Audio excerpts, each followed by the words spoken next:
and then they start to spread out. Half of that race and tire wear, and it's important to go out there. And the only way to know how your bike is set up when the tires go off is go out there and get those long runs in. And we saw this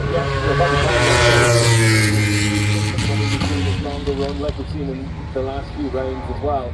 But he's got that confidence, and then he showed at the end of the session as well to move himself provisionally off the front row with a great only 10 seconds slower than Bobby, that he was able to make that step whenever it mattered. Just because he's on a Yamaha Raptor, it's a totally different bike this year, totally different crew. So I think not only is he getting more used to the bike, the crew now is starting to gel a little bit more as well, and you can see it on the racetrack. Heard a few rumours that he might well be doing some wild cards and more Superbikes at the end of the season as well. It's been a reward, so keep your eyes on that for Bobby. But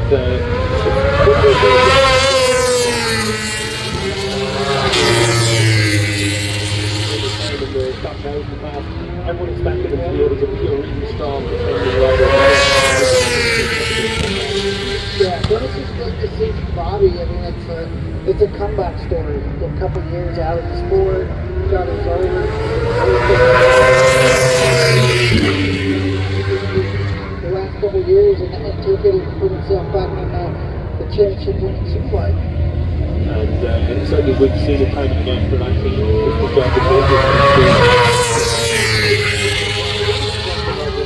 the job of over the course of the season, and we come here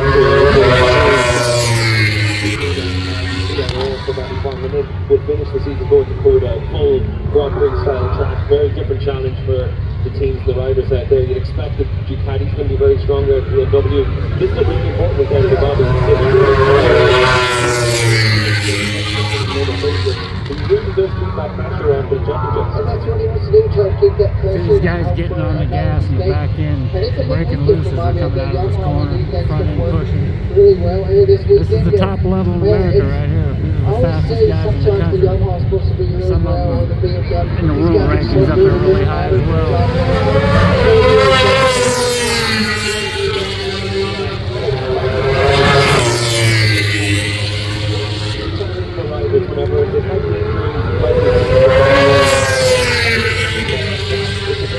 To be able to give himself the feeling on the bike that he wants, and give himself that feeling that he's able to ride as he needs to ride.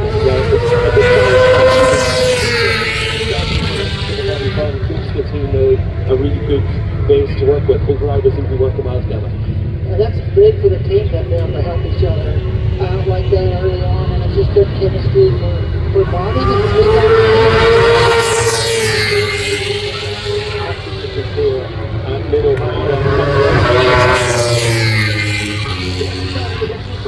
I have to say, it's already considerably warmer than yesterday. It says 3 miles an hour on our graphic there, but I think it's even less than that. There's very, very little wind down here at all.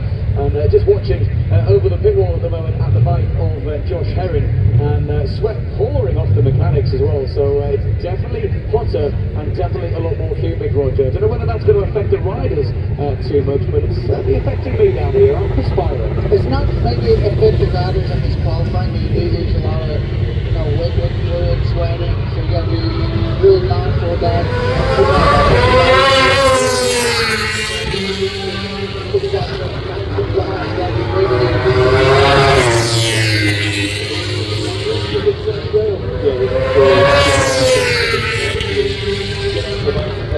You're running the heat just to put yourself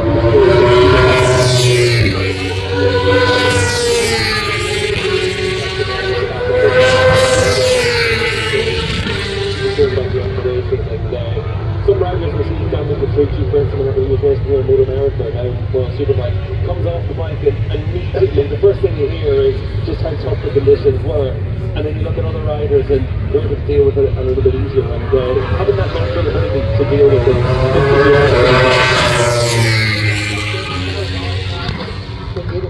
Long straightaway here.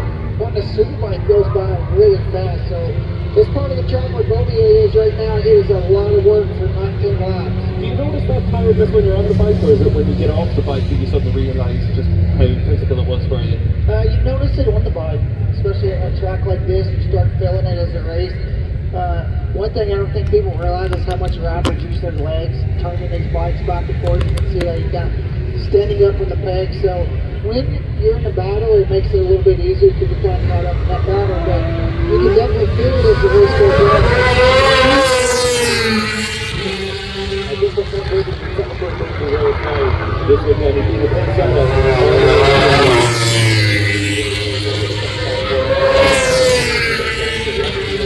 Give himself a chance to try and do anything other than a race run right now. But for Bouvier, 16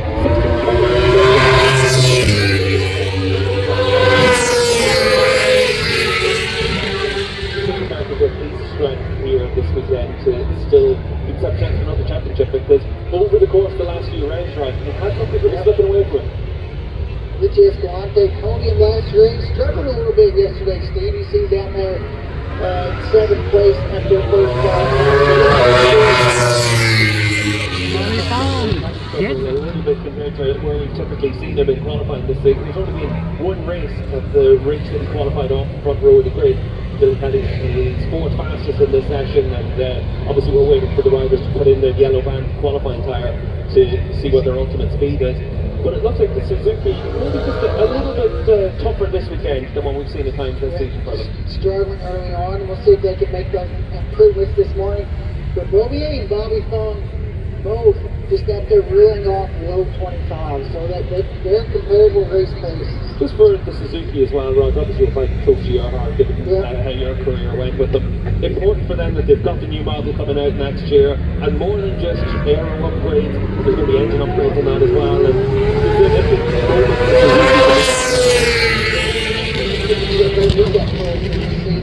the BMW, the Ducati, the Honda, making big changes to their riders.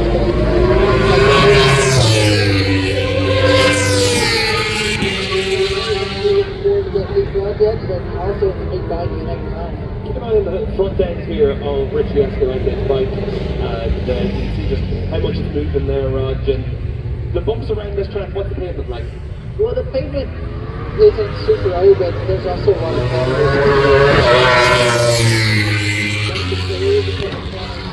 with a little bit of a bump with the front chatter.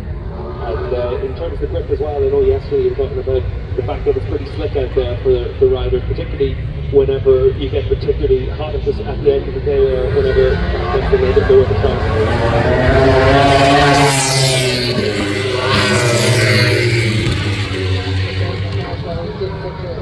Huge jump in lap times from Friday morning to Friday afternoon, and the track's just going to continue to get more runway down. For Josh Heron, we saw the #1 machine just starting his first flying lap of his next stint.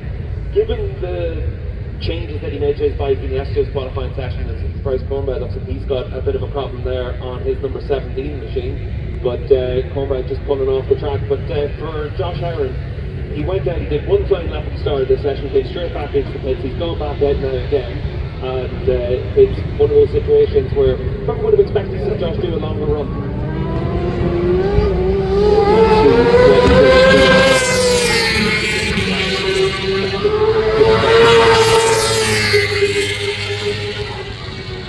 Number 27 now making his way around Ashton Yates. About 1.5 seconds off the fastest time we've had so far in this session. Cambodia with 25.1, so about a second slower than his fastest time.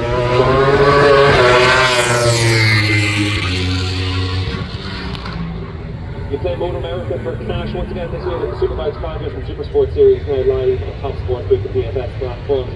Scan the flow code or visit nxtbets.com/playmn to see what's available in your location. We saw Jake Garnier yesterday.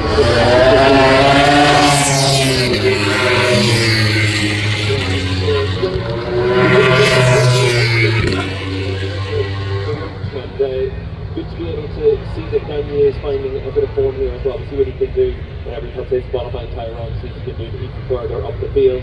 But when we look at what we can expect here in the Superbike class this weekend, the odds to win, Josh Heron, your odds-on favourite, Rog, but Cam Bouvier looks pretty attractive there as well. Yeah, Bouvier looks strong, late in session this weekend, but Bobby Fong right there coming off a couple wins in a row and sitting there with be tough not to want to try to bet on Bobby, especially the pace we've seen out of him. Bobby's going to kick his ass. Yeah, Bobby Fong there. Tell him, Roger. 4 wins in a row, and the fourth base. Fong for the win.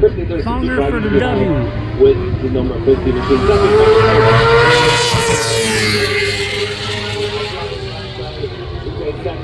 Just passes the ball in that first sector with a 33.5. That's about 2 tenths per second slower than Cambodia's time in that first sector. Another personal best from Josh Harron, but Jake Daniels on a fast lap, up by 3 tenths per second. He'll be the first rider down into the 24s in this session. Just for Josh Harron, his fastest time yesterday was a 25.1, so we'll see if Harron